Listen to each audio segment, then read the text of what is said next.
Donald Trump told the New York Times Thursday that his power was restrained only by, quote, my own morality, which does not sound good, knowing literally anything or about Donald Trump. But does Donald Trump even have morality? I sort of wonder about that as well. I'm very curious about this.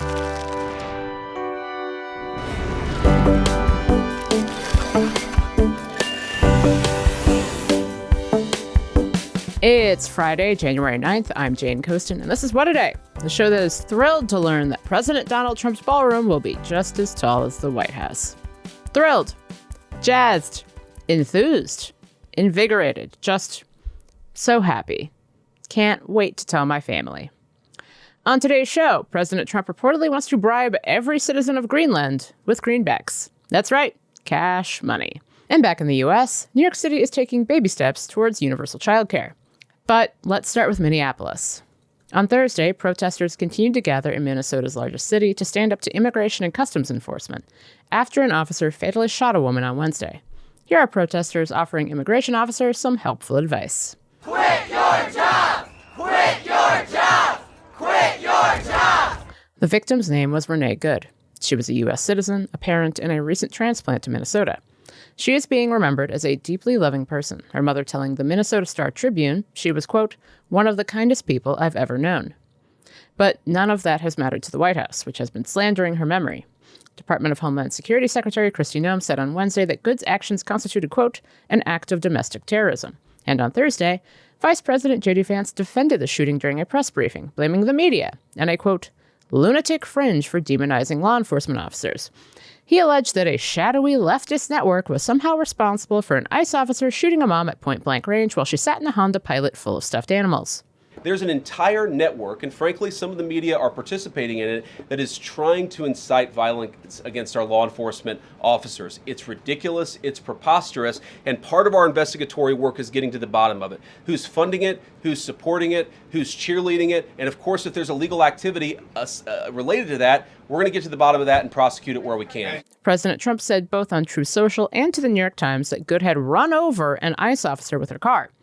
That he watched the video of the incident with reporters from the Times, which showed she did not, in fact, run over anyone, and said, and I quote, the way I look at it. The administration doesn't seem interested in avoiding any future violence either. According to local officials, 2 more people were shot by federal agents in Portland, Oregon on Thursday afternoon.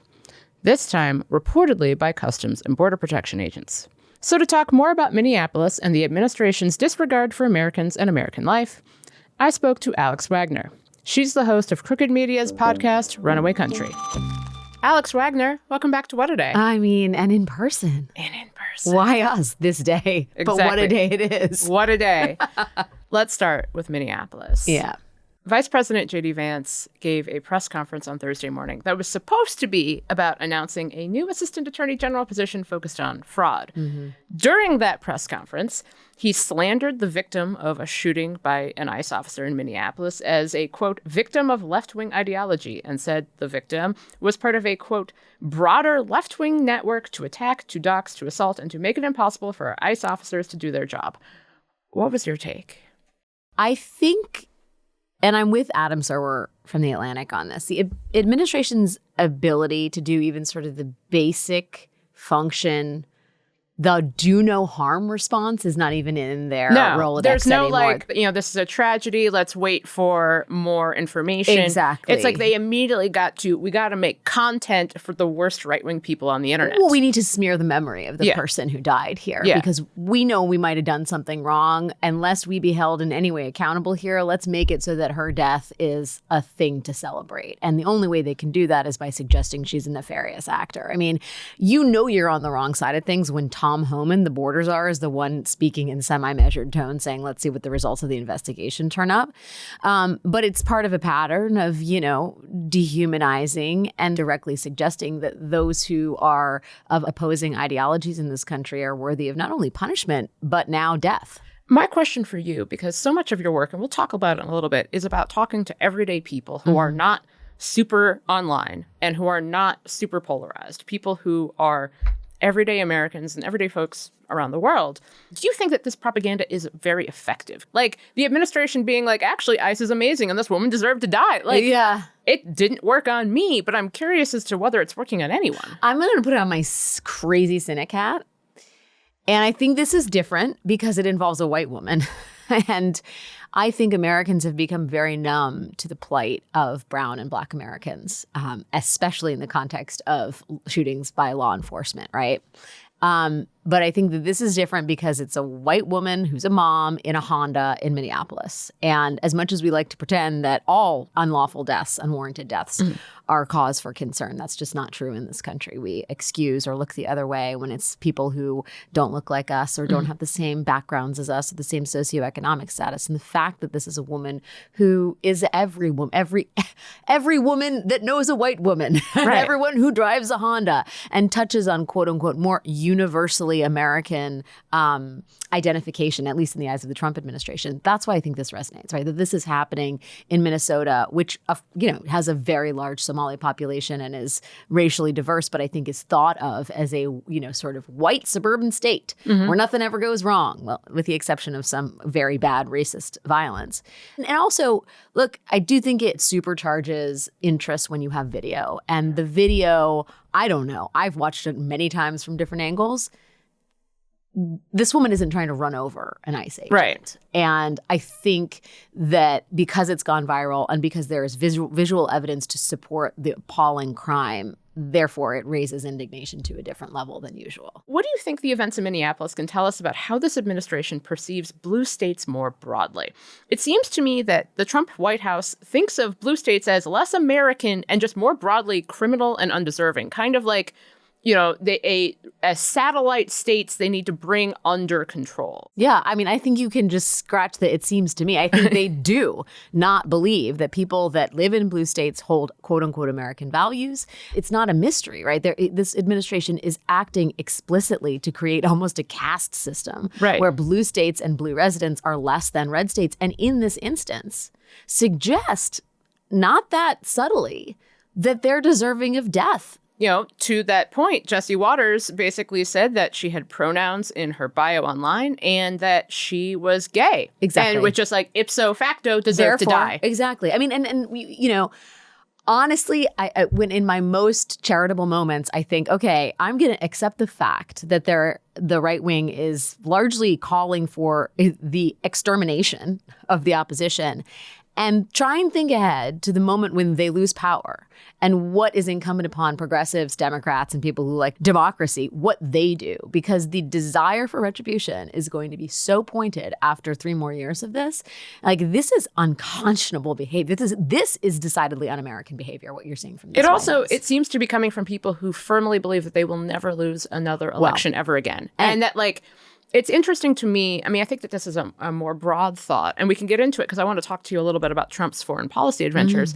So much of this seems to be occurring in a way in which you just assume that elections will never take place again and elections don't matter. And everyone's already super into you, but also you're a besieged minority, which I'm like, these are all very difficult thoughts to hold in your head at once, but dang it, the Trump administration can do it. Yeah, totally. I mean, I was talking about this with Ben Rhodes for my podcast this week, and I don't think we should wave away this notion that they have a hard time imagining they won't be in power, because I think it might also be a tell.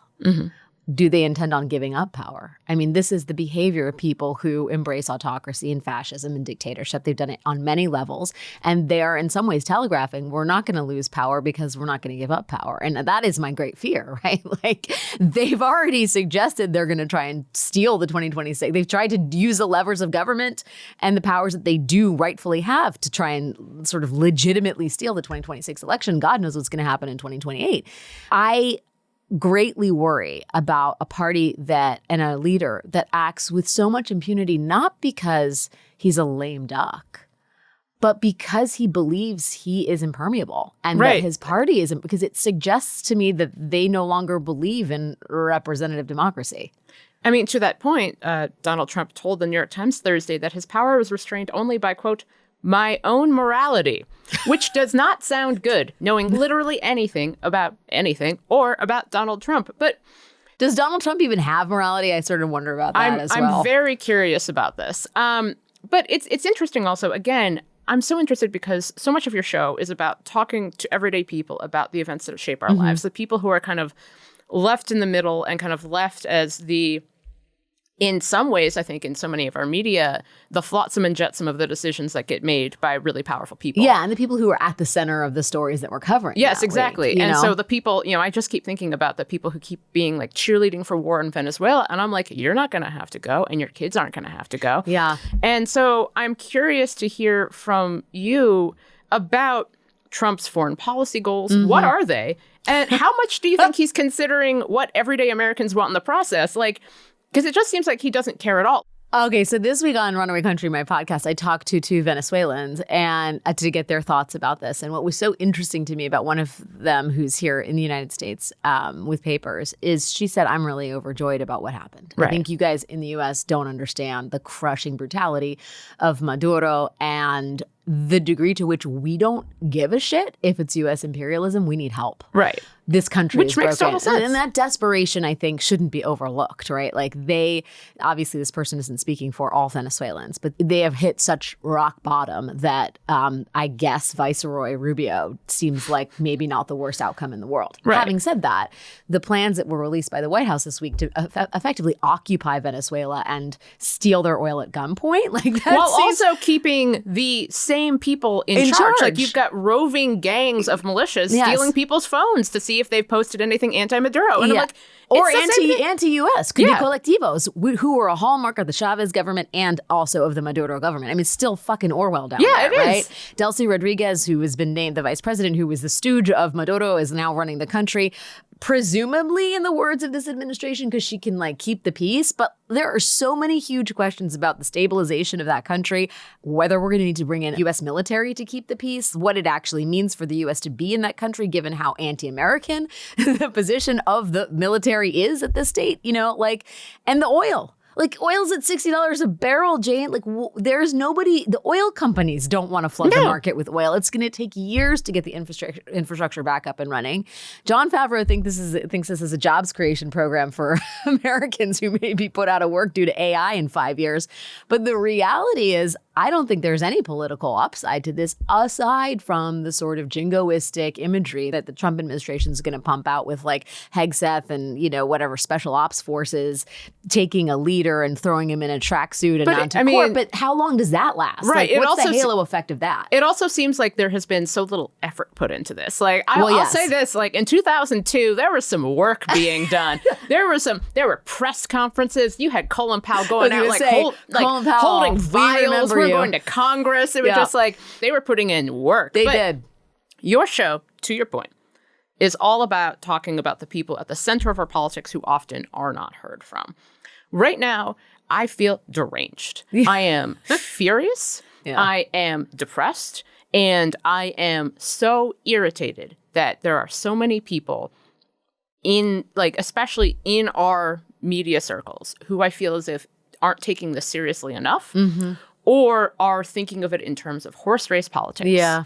And it makes me feel insane. So what is bringing you hope right now? Listen, I think the media has done a terrible job of covering the real grassroots resistance there is to this administration. I think the No Kings protest was a big fucking deal that got not nearly enough coverage. Not just because the media is lazy and not just because it's overwhelmed by, the sins of the Trump administration, but also it's a sort of a headless movement that is not asking for a specific thing, which I don't take issue with. It's just, I think, harder for the media to ascribe the power that movement has when the demand is not so explicit. I also think that the media does this thing where they basically are like, well, most people who I hang out in my actual life agree with this, agree with No Kings. So we cannot cover No Kings because we already know too much about it. We are No Kings. Yeah, so no, I think that there's a real sense for people. I mean, that's why you got that like Trump voters in diners situation where you have Republicans and Trump viewed as like a, some sort of weird weather phenomenon and not as an entity that will face repercussions and could be creating a backlash. But I'm just thinking about like there is a real opposition to everything that's going on. And you're seeing it in Minneapolis. You've been seeing it in Chicago. You've been seeing it all over the place. And largely, let's just say, citizen-led. And I think that 2026 is going to be a really interesting and important year for people who, stand in opposition to Trump and his values, because I do think Democrats are going to take back the House. And I'm not sure about the Senate, but I think you're going to have just more infrastructure of resistance from the top levels of government, which I think will help a moment where you have like a kind of big, faceless, citizen-led movement that doesn't have the sort of tip of the spear action in Washington. And I mean, I don't know. Is this hope? I guess this is my version of hope for you, Jane. Alex, as always, thank you so much for joining me. Thank you for having me, my friend. Thanks for watching What a Day. If you like the video, subscribe to our channel. Subscribing helps surface progressive political views in the algorithm and helps push back against the toxic onslaught of right-wing political rage bait on YouTube. We will be back with the headlines after some ads. What a Day is brought to you by Quince. Starting the year with a wardrobe refresh, Quince has you covered with luxe essentials that feel effortless and look polished. They're perfect for layering, mixing, and building a wardrobe that lasts. Their versatile styles make it easy to reach for them day after day, like the sweater I'm wearing right now. Quince has all the staples covered, from soft Mongolian cashmere sweaters that feel like designer pieces without the markup, to 100% silk tops and skirts for easy dressing up, to perfectly cut denim for everyday wear. Their wardrobe essentials are crafted to last season after season. And like everything from Quince, each piece is made with premium materials and ethical, trusted factories, then priced far below what other luxury brands charge. Some of my favorite Christmas gifts this year were these amazing cashmere sweaters from Quince that feel so soft I could sleep in them, but they definitely stand out in a crowd. Refresh your wardrobe with Quince. Don't wait. Go to quince.com/WAD for free shipping on your order and 365-day returns. Now available in Canada too. That's QUINCE.com/WAD to get free shipping and 365-day returns. Quince.com/WAD. What a Day is brought to you by Rocket Money. How many subscriptions to streaming services do you have? And how many of those are you accidentally paying for twice? Thanks to Rocket Money, the answer for me is 0. Rocket Money is a personal finance app that helps find and cancel your unwanted subscriptions, monitors your spending, and helps lower your bills so you can grow your savings. You can set budgets and goals, get personalized insights and regular reports, and receive real-time alerts for large transactions, upcoming bills, refunds, and low balances. And the app consolidates checking, savings, loans, and investments into a single dashboard to give users a clear view of their financial picture.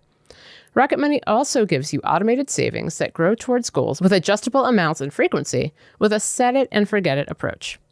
Let Rocket Money help you reach your financial goals faster. Join at rocketmoney.com/whataday. That's rocketmoney.com/whataday. rocketmoney.com/whataday. Headlines. On this vote, the yeas are 230, the nays are 196. The bill is passed, and without objection, the motion to reconsider is laid on the table. In a rare bipartisan moment, House lawmakers passed a bill Thursday that would extend the lapsed Enhanced Affordable Care Act subsidies that expired late last year. Remember those? They made health insurance more affordable for millions of Americans. They also were the central sticking point for Democrats during the longest government shutdown in U.S. history. A handful of Republicans joined Democrats to force the issue over GOP leadership's objections. The 230 to 196 vote came after lawmakers used a discharge petition, a legislative tool that allows members to bypass Speaker Mike Johnson, putting on display his weak, waning grip on his caucus. The bill now moves to the Senate, where senators are also feeling the heat to reach a bipartisan compromise on enhanced subsidies. I guess as higher healthcare costs loom for millions, some Republicans, many facing tough midterms, suddenly found bipartisan cooperation more appealing. It's almost like they could have realized this before shutting down the government and wasting billions of dollars for 43 days straight. In a second showing of bipartisanship Thursday, the Senate took the rare step of telling President Trump to cool it. Lawmakers advanced a war powers resolution that would limit his ability to carry out future military attacks against Venezuela. But there's a big ol' but. The measure would still need approval from the House, where a similar effort nearly failed last month. And you can almost hear Trump warming up his veto pen. So if it's dead on arrival, why does it matter? It matters because 5 Senate Republicans joined Democrats in passing the resolution, meaning 5 Republicans didn't fall into lockstep. California Democratic Representative Adam Schiff shared his reaction with What a Day's Matt Berg. If the administration believes that we should risk the lives of American service members in order to secure the oil resources of another country, let them make that case. But I think we're seeing increasing Republican uncertainty and concern over these uses of the military by the Trump administration around the world and the danger of getting bogged down in Venezuela. Dare to dream, Representative. President Trump hailed the vote as a moment of bipartisanship. I'm joking, of course. He ranted about Senate Republicans on Truth Social, saying, quote, Susan Collins, Lisa Murkowski, Rand Paul, Josh Hawley, and Todd Young should never be elected to office again. CC, the Democratic Party. So Republicans didn't exactly stage a mutiny against the captain, but a few sailors did politely slip their concerns into the ship's suggestion box. This is the day that everything changes. Woo! I'm so proud to be here at the Flatbush Y to declare that New York State is open for families. New York Democratic Governor Kathy Hochul and New York City Democratic Mayor Zohran Mamdani expressed their commitment to universal childcare at a press briefing Thursday. The pair announced a plan to provide parents in New York City access to free childcare for 2-year-olds. Hochul also debuted a wider proposal to expand statewide access to childcare in the coming years. Mamdani, whose campaign focused on affordability, told Crooked Media's Pod Save America that New York is investing over $1 billion to help families with childcare. And what that means in a tangible level is that we're going to be fixing 3K here in New York City and delivering universal 2Care for every single 2-year-old across the city in the next 4 years. And this is something that will transform the ability for working families to actually raise their kids here, because it's a city where, up until today, childcare has cost an average of $22,500 a year. Officials said the proposal would first focus on high-need areas in the city before gradually expanding. Mamdani told reporters he expects the program to cover around 2,000 kids this fall. Donald Trump famously tried to buy Greenland in 2019. That failed.